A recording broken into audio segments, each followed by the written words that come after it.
Welcome to CDC tax education. இந்த session நம்ம பார்க்க போறது 11th ஃபைல் நம்ம எப்படி நம்ம வந்து இந்த டிஃபால்ட் மாஸ்டர்ல இருந்து எடுக்க போறோம் அப்படிங்கிறது தான். ஸோ இந்த இடத்துல நீங்க வந்து பாத்தீங்க அப்படின்னா லாஸ்ட் ஃபைல் நீங்க பாத்தீங்கன்னா காஸ்ட் சென்டர்ஸ் அப்படிங்கிறது இருக்கு.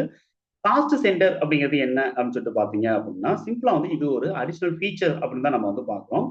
டேலியில இந்த ஃபைல் நீங்க இம்போர்ட் பண்றீங்க அப்படிங்கிற பட்சத்துல கண்டிப்பா நீங்க வந்து F11 ஃபீச்சர்ல காஸ்ட் சென்டர் அப்படின்னு இருக்கக்கூடிய இந்த ஆப்ஷன் நீங்க எஸ்ன்னு கொடுத்துருக்கணும். அதாவது ஷோ மோர் ஃபீச்சர்ஸ் எஸ் கொடுத்தீங்கன்னா உங்களுக்கு எனேபிள் காஸ்ட் சென்டர்ஸ் அப்படிங்கிற இந்த ஆப்ஷன் உங்களுக்கு அதாவது இந்த ஃபீச்சர் ஆக்டிவ்ல வரும். இதை எஸ் கொடுத்துட்டு அப்படியே கண்ட்ரோல் ஏ கொடுத்து சேவ் பண்ணிருங்க. இப்போ வந்து நம்மளுக்கு காஸ்ட் சென்டர் எனேபிள்ல இருக்கு. கிரியேட் ஆப்ஷன் எடுத்தீங்க அப்படின்னா இங்க காஸ்ட் சென்டர் அப்படிங்கிறது ஆக்டிவ்ல வரணும். அப்பதான் நம்மளால என்ன பண்ண முடியும் அப்படின்னா காஸ்ட் சென்டர் அப்படிங்கிறத நம்ம இம்போர்ட் பண்ண முடியும். இப்ப இங்க காஸ்ட் சென்டர் அப்படிங்கிறது எத்தனை எம்ப்ளாயிஸ் இருக்காங்களோ அத்தனை எம்ப்ளாயிஸ் நீங்க வந்து கொடுத்துக்கலாம். அல்லது எனி அதர் காஸ்ட் சென்டர்ஸ் இருக்கு அப்படின்னா நீங்க வரிசையா நீங்க வந்து காஸ்ட் சென்டர்ஸ் அப்படிங்கிறத கொடுங்க. மற்றபடி இதுல அடிஷனல் ஃபீல்டு எதுவுமே நம்மளுக்கு இல்ல. இதை டைரக்டா இந்த ஒரு 5 காஸ்ட் சென்டர் நம்ம வந்து இம்போர்ட் பண்ணலாம். பட் அதுக்கு ஃபீச்சர்ஸ் மட்டும் எஸ்ன்னு கொடுக்கணும் அப்படிங்கிறத நீங்க மறந்துடாதீங்க. இப்ப டைரக்டா இம்போர்ட் அப்படிங்கிற ஆப்ஷன் எடுங்க, மாஸ்டர் எடுங்க. இதுல நம்ம வந்து என்ன பண்ணலாம் அப்படின்னா பார்த்து கரெக்டா கொடுத்தோம் அப்படின்னா நம்மளுக்கு இந்த ஃபைல் வந்து செலக்டபிளா இருக்கு. இதுல காஸ்ட் சென்டர் அப்படிங்கிறத சூஸ் பண்ணிட்டு அப்படியே நீங்க என்டர் பண்ணி அக்செப்ட் அப்படிங்கிறது பண்ணிருங்க.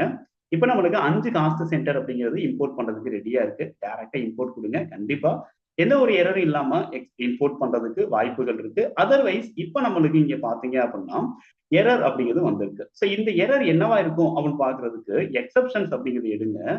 இங்க பாத்தீங்கன்னா பேரண்ட் குரூப் இஸ் மிஸ்ஸிங் அப்படின்னு நம்மளுக்கு வருது. இதை நீங்க என்டர் பண்ணி பாத்தீங்க அப்படின்னா சிம்பிளி நம்மளுக்கு வந்து லெஜர் அப்படிங்கிறது நம்மளுக்கு இங்க செலக்ட் ஆயிருக்கு. இப்ப லெஜர் பாத்தீங்க அப்படின்னா அனீஷ், தீபக், ஜாமி, ராகுல், ரத்னா இருக்கு. ஏன் அப்படிங்கிறத உங்களால ஈஸியா கெஸ் பண்ண முடியும். வீடியோவை நீங்க ரிவைண்ட் பண்ணி பாருங்க. கண்டிப்பா உங்களுக்கு இதுக்கான கிளாரிட்டி உங்களுக்கு தெரியும். என்ன பண்ணிட்டேன் அப்படின்னா இம்போர்ட் அப்படிங்கிறது மாஸ்டர் நான் வந்து கொடுத்துட்டேன். வழக்கம் போல நான் வந்து காஸ்ட் சென்டர் நான் வந்து இம்போர்ட் பண்றதுக்கு பதிலா லெஜரே நான் வந்து இங்க சூஸ் பண்ணிட்டேன். ஸோ தப்பு. அதுக்காக நான் வந்து என்ன பண்றேன் அப்படின்னா காஸ்ட் சென்டர் அப்படிங்கிறத கரெக்டா சூஸ் பண்ணியிருக்கணும். காஸ்ட் சென்டர் நான் வந்து கொடுத்துட்டு இம்போர்ட் பண்ணால் மட்டும்தான் இது காஸ்ட் சென்டர் தான் நம்மளுக்கு என்ன ஆகும் அப்படின்னா இம்போர்ட் ஆகுங்கிறத பாருங்க. இப்போ பாத்தீங்கன்னா இம்போர்ட் கம்ப்ளீட்டட் சக்சஸ்ஃபுல்லி அப்படிங்கிறது நம்மளுக்கு வந்திருக்கு. ஓகேங்களா?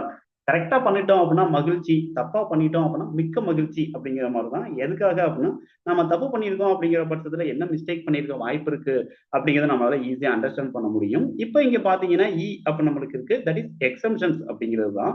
என்ன மாதிரியான எரர் அப்படின்னா நாம தப்பான மாஸ்டர் சூஸ் பண்ணிட்டோம் அப்படிங்கிறது தான் எரர். இதை எப்படி நம்ம சரி பண்ணலாம் அப்படின்னா இம்போர்ட் அப்படிங்கிற ஆப்ஷன் எடுங்க, எக்ஸம்ஷன்ஸ் அப்படிங்கிறத சூஸ் பண்ணுங்க, பேரண்டிங் குரூப் மிஸ்ஸிங் அப்படிங்கிறத செலக்ட் பண்ணுங்க, அகைன் என்டர் பண்ணுங்க. இந்த இடத்துல ஒவ்வொரு மாஸ்டரையும் நீங்க ஸ்பேஸ் பார் ப்ரெஸ் பண்ணி டெலீட் அப்படிங்கிறது நீங்க வந்து பண்ணிக்கிற முடியும். அதர்வைஸ் உங்களுக்கு ஒருவேளை எல்லா மாஸ்டரையும் நீங்க செலக்ட் பண்ணிட்டு டெலீட் கொடுத்து நீங்க வந்து டெலீட் பண்ண முடியும் அப்படிங்கிறதும் இருக்கு. ஸோ இப்படி நீங்க வந்து தேவையில்லாத மிஸ்டேக்கை நீங்க எக்ஸப்ஷன்ஸை நீங்க வந்து டெலீட் பண்ணிட்டீங்க அப்படின்னா அந்த எக்ஸப்ஷன் அப்படிங்கிற சிம்பிள் வந்து நமக்கு ரிமூவ் ஆயிடும் அப்படிங்கிறத நீங்க பாத்துக்கிறீங்க.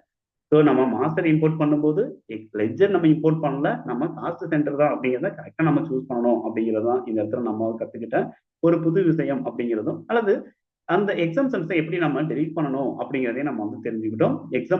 எக்ஸம்ஷன்ஸ் இருக்கு அப்படிங்கிற பட்சத்தில் நம்ம ஈஸியா நம்மளுடைய மிஸ்டேக் என்ன அப்படிங்கிறத அண்டர்ஸ்டாண்ட் பண்ண முடியும். இப்போ ஆல்டர் அப்படிங்கிறது எடுங்க, காஸ்ட் சென்டர் அப்படிங்கிறது எடுங்க. கரெக்டாக எல்லா மாஸ்டர்ஸும் நம்மளுக்கு இம்போர்ட் ஆயிருக்கா அப்படிங்கிறத நீங்க செக் பண்ணுங்க. இவ்வளவுதான் நம்ம காஸ்ட் சென்டர்ஸ் அப்படிங்கிறது இம்போர்ட் பண்றது.